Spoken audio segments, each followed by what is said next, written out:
प्रदोष के दिन प्रदोष काल में लगाया गया दीपक 5 स्थान पर फल देता है। पहला स्थान, अगर हमको या हमारे परिवार में किसी को काल सर्प दोष है तो हमारा प्रदोष का लगाया गया दीपक कहीं पूजन मत कराओ, वो दीप जलाने से ही काल सर्प दोष समाप्त होता चले जाता। दूसरा स्थान, पितृदोष। अगर किसी ने कह दिया कि तेरे घर में पितृदोष है, तेरे घर में, कई लोग बता देते हैं कि तुम्हारे घर में, कई माताएं पूछती हैं मेरे घर में बेटा नहीं, मेरे घर में 3 बेटी हो गई, 4 बेटी हो गई, 5 बेटी हो गई, बेटा नहीं है, बेटा नहीं, तो किसी ने कह दिया पितृदोष है। अब तुम शंकर जी की पूजन कर रहे हो, शंकर जी पे जल चढ़ा रहे हो, शिव की स्तुति कर रहे हो, तो किसी किसी की यहाँ 3 बेटियों के बाद, 4 बेटियों के बाद, एक माता ने तो लिखा है कि उसके यहाँ 2008 में उसके घर में लड़की ने जन्म लिया था, या 2008 में उसके घर में बच्चे ने जन्म लिया था, लड़की ने। उसके बाद फिर लड़की ने जन्म लिया और उसके बाद उसके घर में कोई पुत्र का योग नहीं बना। तब उसने प्रदोष के समय पर शाम को दिया लगाना प्रारंभ करा और 2008 में बच्ची जन्मी थी और अब 2024 में उसके घर में लड़के ने जन्म लिया। कि प्रदोष काल का लगाया गया दीपक, प्रदोष काल, प्रदोष के दिन, प्रदोष काल का जो दीपदान होता है वो सरल नहीं होता, वो सहज नहीं होता। 5 स्थान की पूर्ति करता है। पहला स्थान किस चीज के लिए? काल सर्पदोष के लिए। दूसरा, पितृदोष। कैसा भी तुम्हें कोई पितृदोष बता दे, कितना भी तुमसे कोई कह दे कि तेरे घर में पितृ का दोष है, तेरे घर में ये दोष है, अगर आप प्रदोष के दिन, प्रदोष काल में, अर्थात सूर्य अस्त के समय के 2:45 तक का जो समय होता है, 2 घंटे के समय का, उसके अंतर्गत अगर आप प्रदोष काल के समय में भगवान शंकर को दीप लगाने के लिए अगर पहुंचे हो तो वो आपको फल देगा ही, पितृ दोष का निवारण होगा ही। चाहे तुम कुछ करो चाहे मत करो, वो पितृ की शांति करा दे। दूसरे नंबर पर है पितृदोष। तीसरे नंबर पर है वास्तु दोष। हमारे घर का, अब एक बहुत सावधानी से श्रवण करने वाला विषय है, वंश की वृद्धि नहीं है। 30 वर्ष शादी के हो गए, 40 वर्ष शादी के हो गए और औलाद है ही नहीं। डॉक्टर ने भी हाथ ऊंचे कर दिए, टेस्ट पे भी करवाया, IVF करवाया, सब कुछ तुमने करवा लिया, तो भी औलाद नहीं है। तब आखिरी में एक काम चालू करो, प्रदोष का दिन दोनों पति पत्नी व्रत चालू कर दो प्रदोष का, और प्रदोष काल में शाम के समय जाकर एक ही दिए में 2 लंबी बाती जानते हो ना, रुई की लंबी कपास की बाती 2, और दोनों बाती एक ही दिए में रखकर पति पत्नी दोनों उसको प्रज्वलित करना प्रारंभ करें। बाबा संतान देकर ही रहेगा, औलाद आएगी ही। दीप की जो बाती में अंतर आ जाता है, एक गोल बाती में और लंबी बाती में अंतर आता है, बहुत अंतर आता है। पितरों के लिए गोल बाती का प्रयोग बहुत कम होता है हमारा, देवी जी के लिए, माता रानी के लिए, जगत जननी के लिए गोल बाती का प्रयोग बहुत कम होता है हमारा, ध्यान रखिएगा। एक पितृ के लिए, एक जगत जननी जगदम्बा दुर्गा भवानी के लिए गोल बाती का प्रयोग कम होता है, लंबी बाती का प्रयोग ज्यादा होता है। क्यों? क्योंकि हमारे घर की कुल देवी और हमारे घर के पितर हमारे वंश की वृद्धि करें, इसलिए लंबी बाती रखी जाती है, जिससे हमारा वंश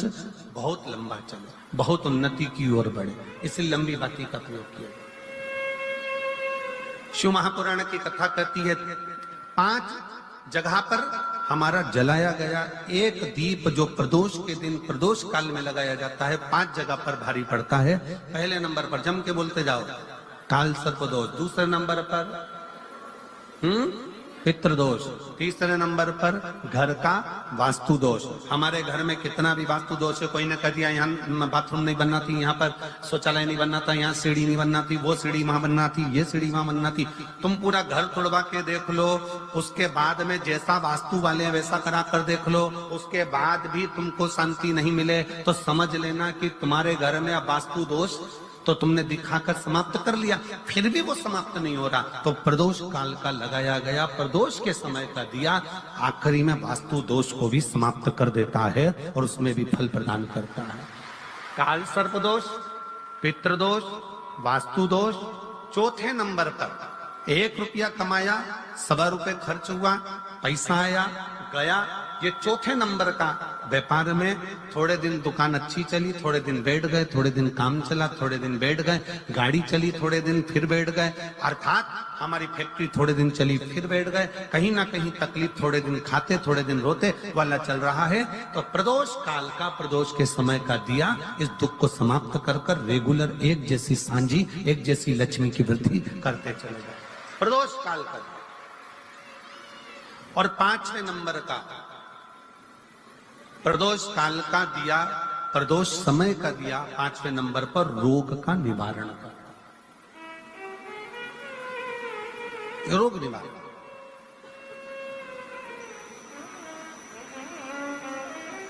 ये 5 स्थान जो बताए गए हैं प्रदोष काल के दिन, प्रदोष के दिन दीप प्रज्वलन के। प्रदोष व्रत का इतना महत्व है महाराज। ये प्रदोष व्रत होता क्या है?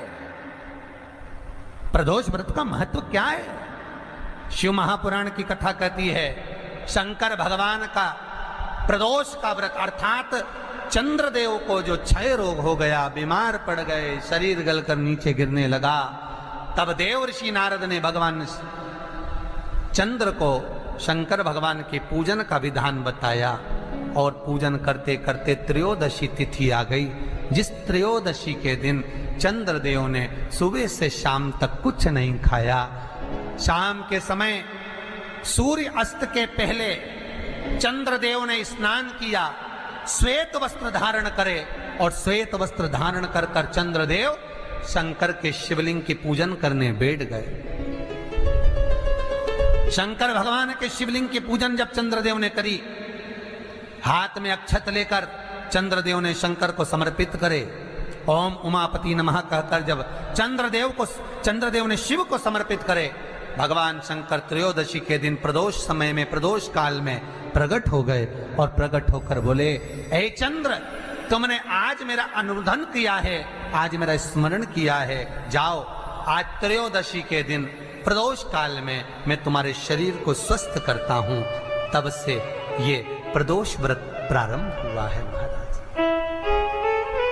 उसका वर्णन जब हम करते हैं, ये प्रदोष की पूजन का विधान किसने बनाया, ये प्रदोष की पूजन का नियम किसने बनाया, ये प्रदोष की संध्या काल का, प्रदोष के समय का पूजन का विधान कौन बनाया, ये प्रदोष के समय पर एक बेलपत्र चढ़ाने का विधान किसने बनाया, प्रदोष के समय पर एक समीपत्र चढ़ने का विधान किसने बनाया, प्रदोष के समय पर अगर मान लो कोई भिखारी से भिखारी व्यक्ति भी है जो ठेला चला रहा है, उसके पास में खाने के लिए कुछ नहीं है, फटे कपड़े पहन रहा है, उसकी जिंदगी में कुछ भी नहीं बचा और कर्जे में लतालूम हो गया, एक चावल का दाना अगर वो प्रदोष के दिन, प्रदोष काल में शाम के समय पर शंकर के शिवलिंग पर चढ़ा देता है, तो 3 या 4 प्रदोष में उसका कर्जा चूकना प्रारंभ हो जाता है। प्रदोष का विधान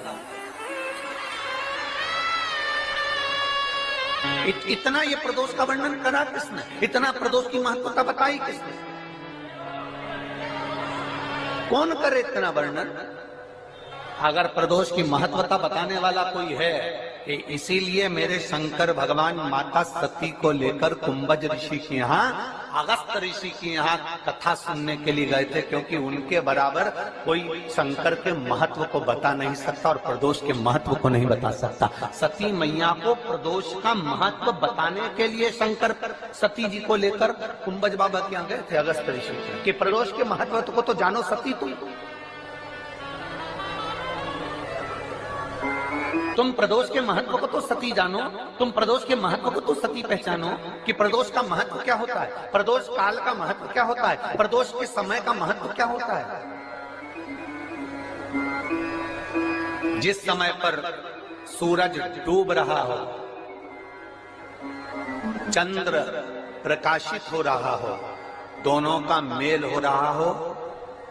ना तो पूरा सूरज डूबा है, न पूरा चंद्र आया है, न पूरा अंधेरा है, न पूरा उजाला है, उस समय को प्रदोष काल कहा गया, उस समय को प्रदोष का समय कहा गया,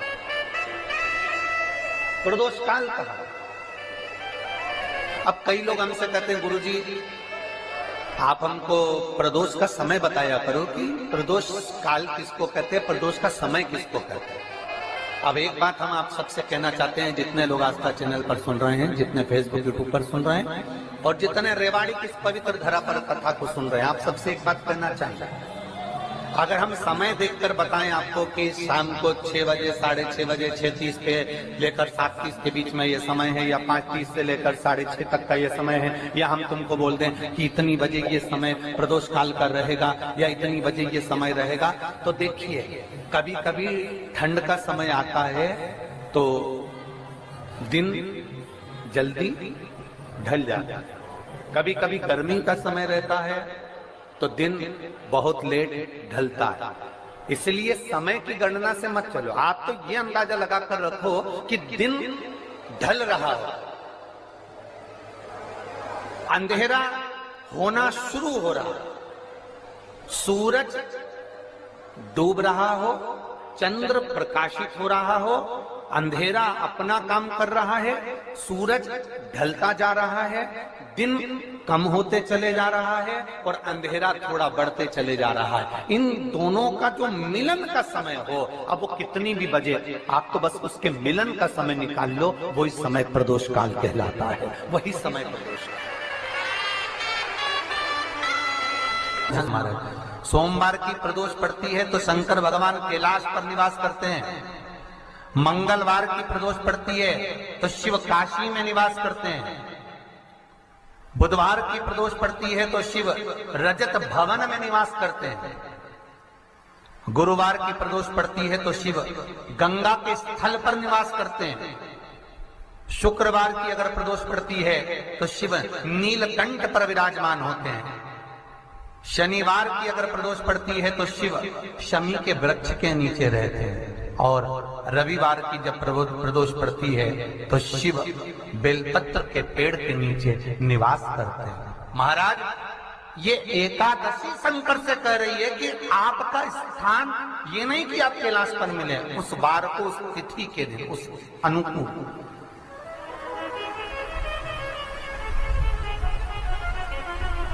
हमारे यहाँ कहते हैं सोमवार की जो प्रदोष पड़ती है वो इच्छा पूर्ति करती है, मंगलवार की प्रदोष रोग से मुक्ति देती है, बुधवार की प्रदोष कामना की पूर्ति करती है, गुरुवार की प्रदोष शत्रुओं का नाश करती है, शुक्रवार की प्रदोष सुख और शांति देती है, शनिवार की प्रदोष संतान का सुख देती है, और रविवार की प्रदोष जो काम दुनिया में कोई नहीं कर सकता वो अचूक फल की प्राप्ति रविवार की प्रदोष करा देती है। महाराज ऐसी प्रदोषों का नियम वर्णन किया चाहिए। भगवान कहते ठीक है तू थोड़ी देर खड़ी हो, एकादशी सम्मुख खड़ी हुई, पार्वती जी ने जिस अंगुष्ठ का जल पीने के लिए लिया था हाथ में, बस पीने ही वाली थी, शंकर भगवान ने वही हाथ में जल लेकर एकादशी के हाथ में उसको देकर कहा, ले ये मेरे द्वारा निर्मित एक व्रत है जिसे त्रयोदशी के दिन तूने मांगा है, मैं तुझे देता हूँ, आज इस व्रत का फल मैं तुझे प्रदान करता हूँ, अब तू जिस जीवात्मा को लेकर जाएगी उसका पाप प्रबल नहीं होगा। किसी स्त्री, पुरुष, बालक, बुजुर्ग जो भी होगा जिसने प्रदोष का व्रत करा होगा, वो जीवात्मा को तू किसी फल की कामना से नहीं स्वतः ही लेकर चली जाए, उसमें कोई कामना नहीं है। बन सके जीवन में 11 प्रदोष या 26 प्रदोष करने के बाद आप उसका उद्यापन कर विराम भी दे सकते,